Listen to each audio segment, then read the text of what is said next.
Hello students, myself Poonam Mistry. Welcome to my YouTube channel. We are going to continue history chapter number 1, the rise of nationalism in Europe. As we have already studied the unit 1, that was the French Revolution, about the French Revolution. Right now today we are going to start the making of nationalism in Europe. As we already saw that from 1799 to 1815 Napoleon started ruling the France. Now in 1815 what happened, in 1815 Battle of Waterloo took place. It was between Napoleon and foe, that is Prussia, Russia, Britain and Austria. Okay, so in that Napoleon, of course, he was defeated. Now Europe में जो society थी वो already divide थी, like in the mid 18th century. आप Europe में find कर सकते हो दैट नेशन स्टेट्स नहीं था, जो आगे ही मैंने बोला था फर्स्ट पार्ट में कि because of diversity in Europe, language different, then tradition different, caste difference, because of diversity there were no nation state. So now what happened, धीरे धीरे वहाँ पे दो सोसाइटी है वो डेवलप हो गई. First one was conservatism. Two type के पीपल होने लगे वहाँ पे. एक थे conservatism and second one was second one जो हम पढ़ने वाले हैं वो रिवॉल्यूशनरीज. अब दो टाइप के पीपल की जो बात करी तो European society was divided in two parts, that is the aristocracy and the peasantry. अब एरिस्टोक्रेसी मतलब रिच पीपल थे वो लोग, और एरिस्टोक्रेसी मतलब हम बोल सकते जो रूरल. और कौन रूल कर रहा था? Prussia, Russia, then Austria and Britain. और पीजेंट्री थे ऑब्वियसली, मतलब वो लोग पुअर पीपल थे. अब जो एरिस्टोक्रेसी और पीजेंट्री को अगर हम डिफ्रेंशिएट करें तो aristocracy means they were the landlords, खुद की लैंड थी, लेकिन पीजेंट्री देवर लैंडलेस. अब एरिस्टोक्रेसी के जो रिच पीपल थे they were less in number, less population was there in aristocracy, but peasantry के पीपल जो थे they were more in number, so more population. Then aristocracy के पीपल जो थे दे वर डोमिनेटिंग नेचर, हर एक बात मतलब हम जो बोले वही करना है. यहाँ पे ऐसा कुछ नहीं था. मतलब पीजेंट्री में एरिस्टोक्रेसी के पास हर एक राइट्स थे, लेकिन पीजेंट्री के पास एक भी राइट्स नहीं थे. देन एरिस्टोक्रेसी पीपल जो थे फ्रेंच लैंग्वेज वो लोग बोलते थे मोस्टली.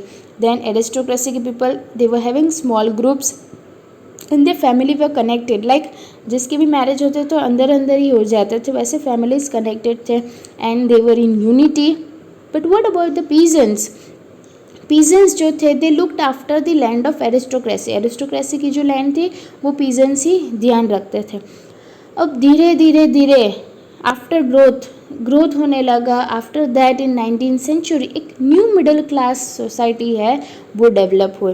और न्यू मिडिल क्लास सोसाइटी मतलब it included educated population of industrialist, doctor, teacher, और वो सब मिलकर उन्होंने क्या किया? They bought the idea of nationalism, कि उनको इंडिविजुअल फ्रीडम चाहिए, इक्वालिटी चाहिए, गवर्नमेंट कंसर्न चाहिए, ये सब उनको चाहिए था. Let's read here.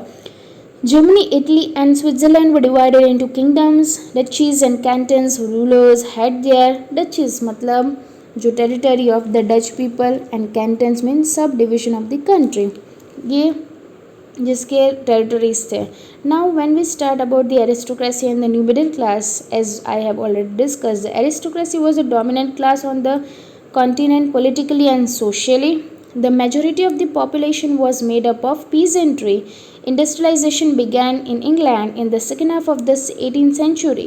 New social groups came into being, a working class population and middle class made up of, जो मैंने अभी बोला कि ये after growth middle class society जो है वो डेवलप हो गई, जिसमें इंडस्ट्रियलिस्ट थे, बिजनेसमैन थे, प्रोफेशनल्स थे.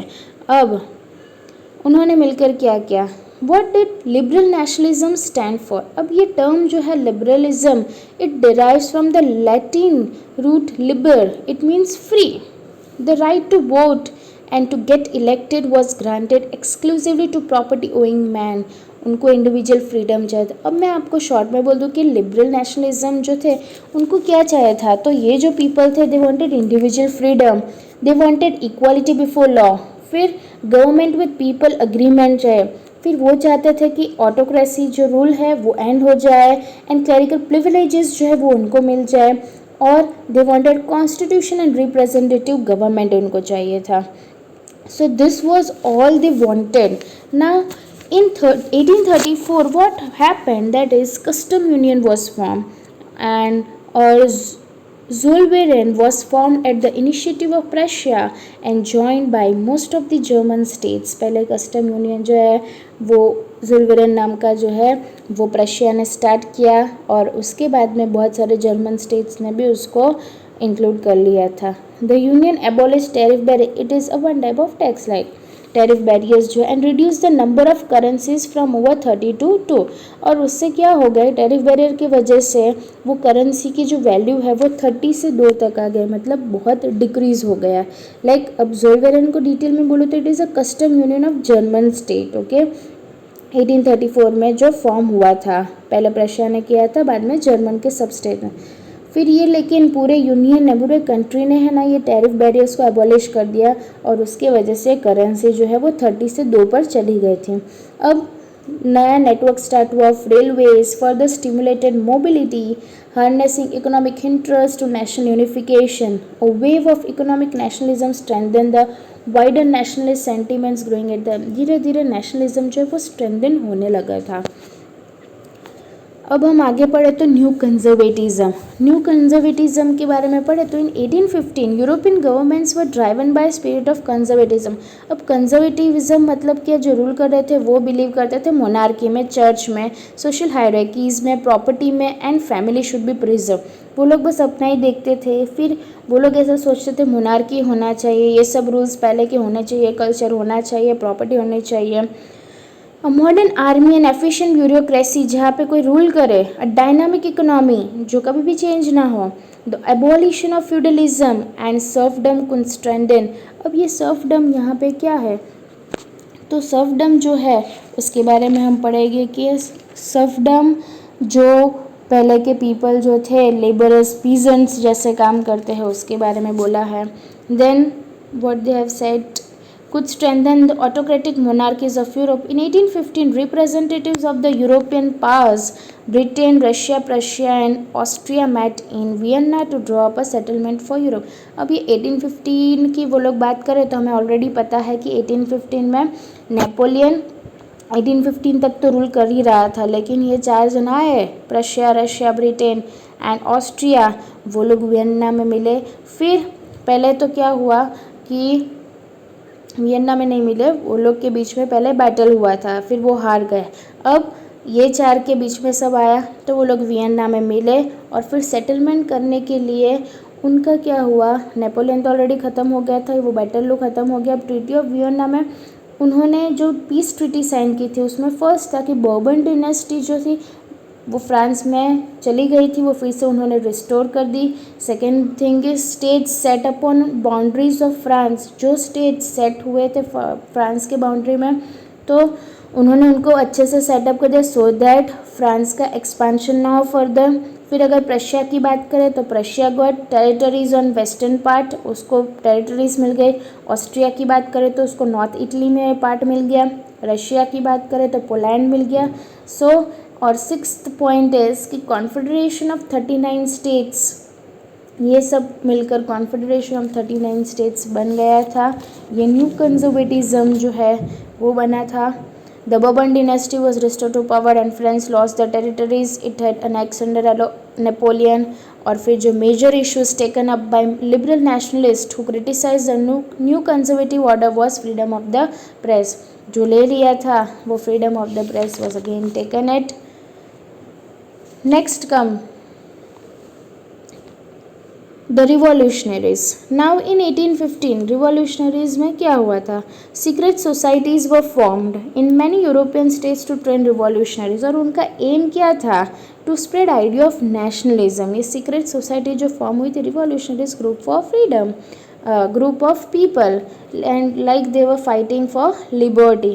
So अब उनका एम था कि they wanted to spread ideas of nationalism but they opposed monarchy. obviously वो लोग monarchy को अपोज करते थे, उनको फ्रीडम चाहिए था and they wanted कि ऑटोक्रेटिक रूल जो है वो एंड हो जाए.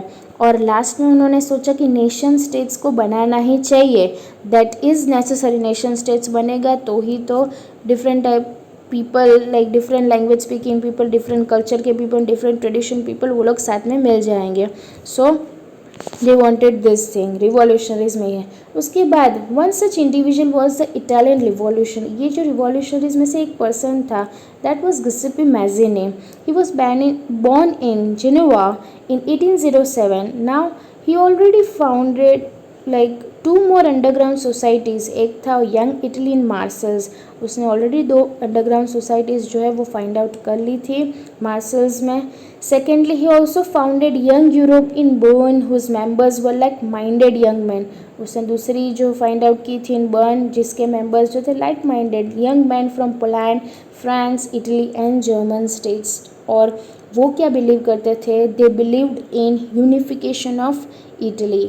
तो वो भी बिलीव करते थे कि इटली का यूनिफिकेशन हो जाए, so that it would be possible कि पूरा कंट्री जो है वो अच्छे से यूनिटी के साथ वो लोग रह सके। तो that was all about the revolutionaries, and the second unit also we completed.